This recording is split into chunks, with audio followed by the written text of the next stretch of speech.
shit. That's what I'm talking about. Wait! Okay, now, from the beginning. Hi, my name is Adam Goods and welcome to the Goods Oil. Today on our show, I'm joined by Unal Altay, the CIO of Vline.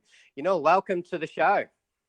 Thank you, Adam. It's a pleasure to be here. Yeah, now, Vline's delivered more than 20 million passenger journeys in the 2017-18 financial year, and they put their 200th velocity carriage into service as well, delivering 151 new train services per week. The back end of this technology and the information and services based on these stats must be huge. Vline's growing, by about 10% year on year, and we're battling with many legacy systems and aging technology, so maybe not so.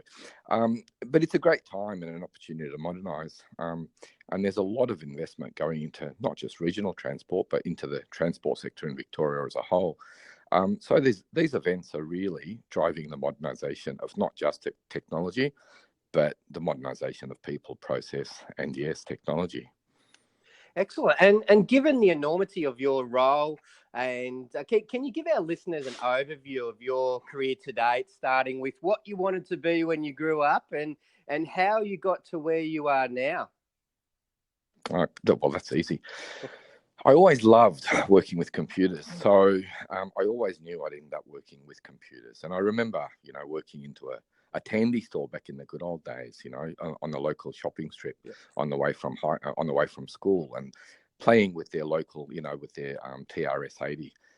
And back then was really when I had my first taste of learning how to use DOS and learning BASIC. From there, I sort of bought my own PC, I guess, or computer, as I were called back then, in the early 80s, and I used the PC or the computer and the word processing for school assignments and that. And back then, I remember that was a Micro B32K machine. So yeah, again, I always knew I wanted to work in the IT industry. And again, when I was in high school, I spent a lot of time playing on and programming an Apple II computer. So that's showing you how long ago it was. Yeah. And I wanted to move into systems analysis. So when I started applying for work after, school and whatnot, I wound up my first job as a computer operator. So I took that. That was working with mainframes back in those days. And I worked for a company in Port Melbourne, that ran some serious contracts. And they were around doing some seismic research for the oil and gas industry. They did a bit of defence work. And we were running a couple of Cray supercomputers. We had a Cray XMP and a Cray YMP at the time, and they were worth probably about 20 million a pop. So exciting times back then. Great. From there, I moved into, I went to Crown Casino, so I started working there as the IT operations manager. This was just after it opened up. So I was in that role for a while. I was there during Y2K, so that was a lot of fun times as well. Yeah. From there, I moved within the organisation to applications, where I worked on some projects specifically around data warehousing solutions. And there was a lot of investment in the technology space during those years at the casino. So, the casino was still relatively new, and it was investing heavily in trying to understand customer behavior and improve its real-time reporting, custom offerings, and product placement, I guess. So after a fair stint, probably about 8 to 10 years, I moved to an online gaming company, and I worked there as the operations manager for a little while. And then I decided I'd had enough of gaming. So I moved into a local Richmond-based, Melbourne-based consulting software development company.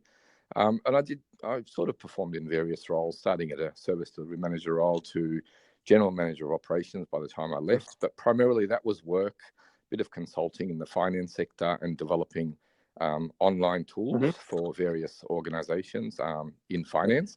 I was responsible for the infrastructure and the uptime of the solutions and some of the development that went on as well. And we were developing solutions that these organizations and their staff could just access via a HTML or a web page. And that's what's really growing to be what we call as cloud today. Yeah.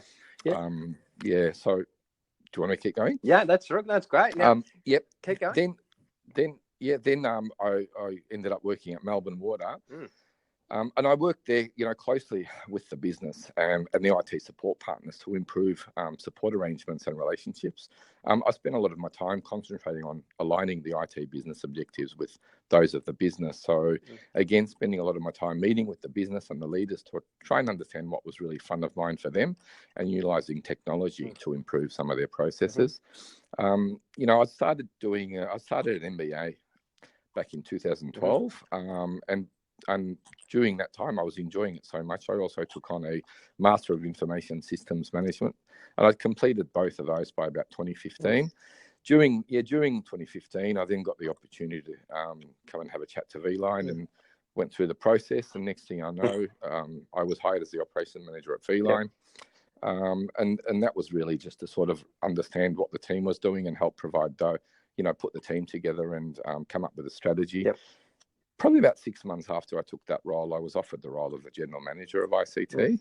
And then in 2017, I think it was, we got a new CEO by the name of James Pinder.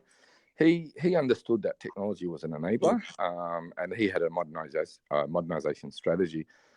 So he really drove the CIO position, and that came about.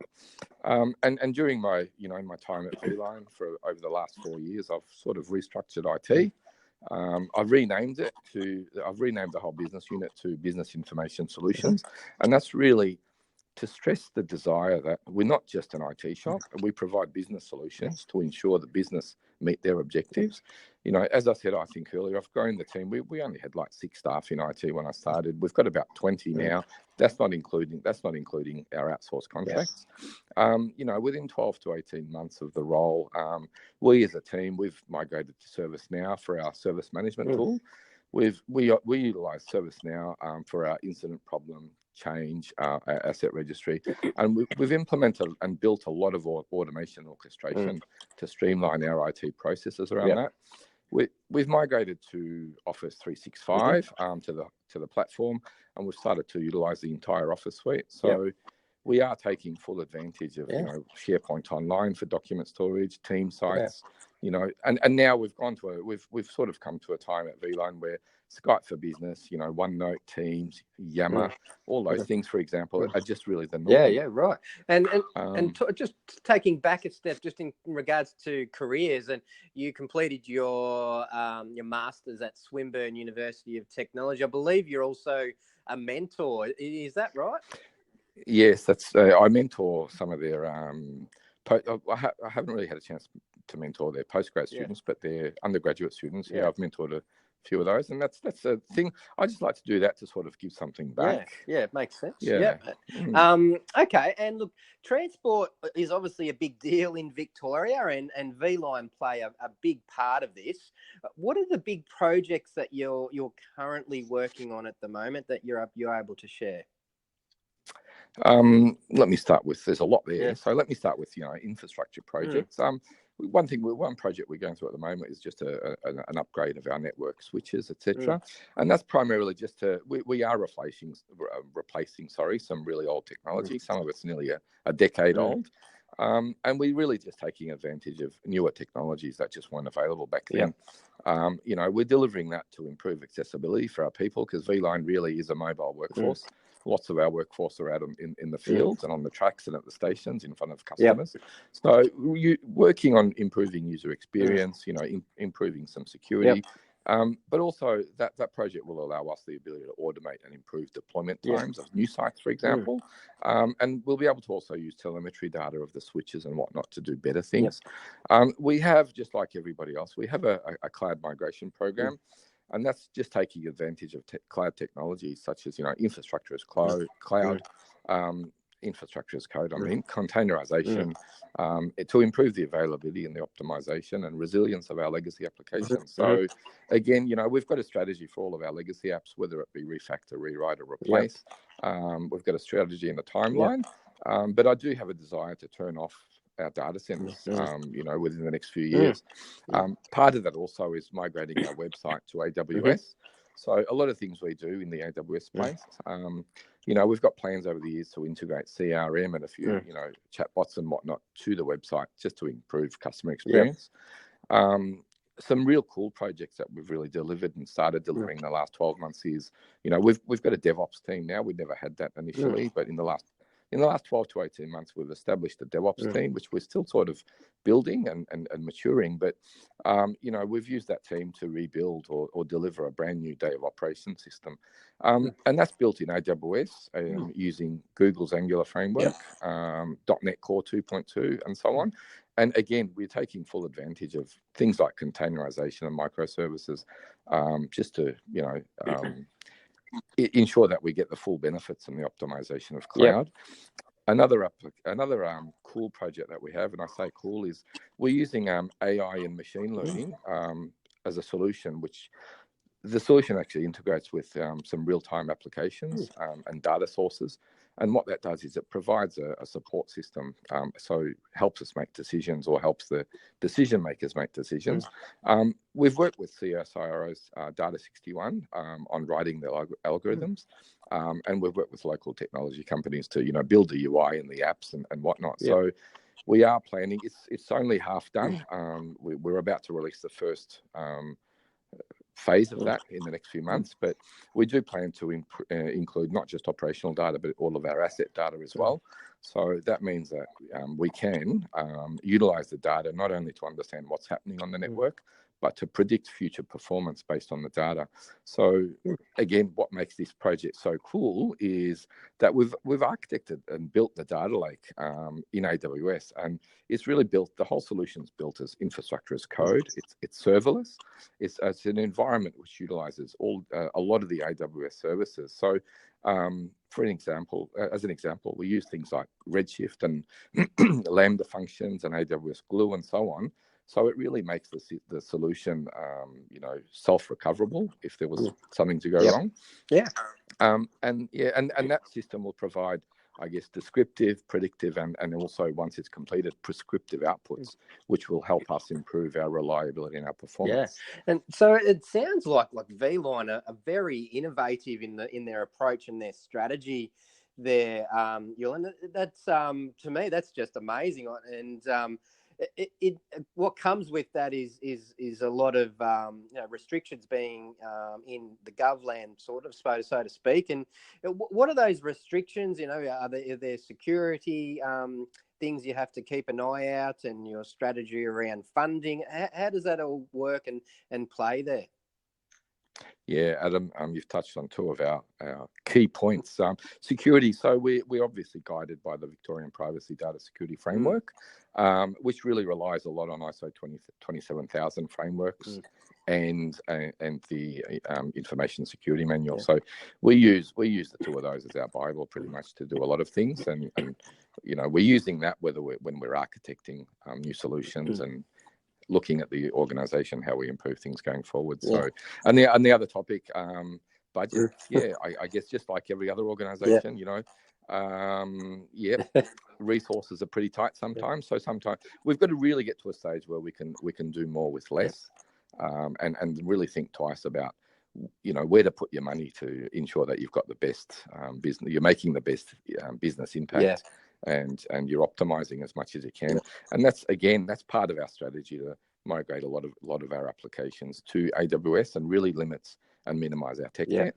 And the strategy there, there's a formal one in play at the moment. Is that right? Yeah, there's a formal one in play. We've got an overall Vline modernization program which involves not just technology but people, process. There's a bunch of projects going on around that, not just technology. So and our our modernization really comes in as part of that. But we're looking at things, and we're even looking at things from working with the asset management team from an ISO 55001 standard, and that's a standard all about managing assets and ensuring that you get the best value and optimization out of your assets. So there's a few factors that'll help us drive and I guess align to the business. And your career so far, you've hit the CIO level. Now, what in the next 5 to 10 years, what may pan out there for you? How long are you there for? Oh, who knows, until the first project goes sour, I think. But look, I guess really, how long am I here for? I don't know. As long as I keep having fun, I'm here.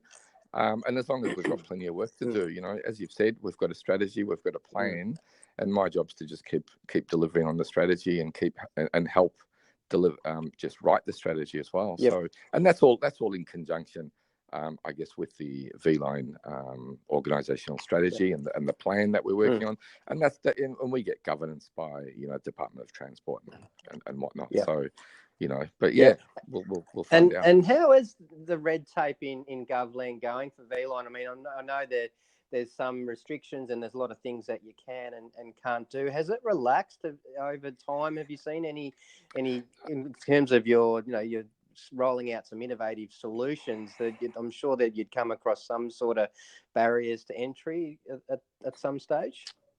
Yeah, I think there's always barriers to entry, but it's really about what are the options, and I guess you've got to look at what those barriers are and work with the people and the processes to sort of get through them. And it can slow things down, but I think sometimes you just sort of take that and resilience is a good thing. Yeah, absolutely.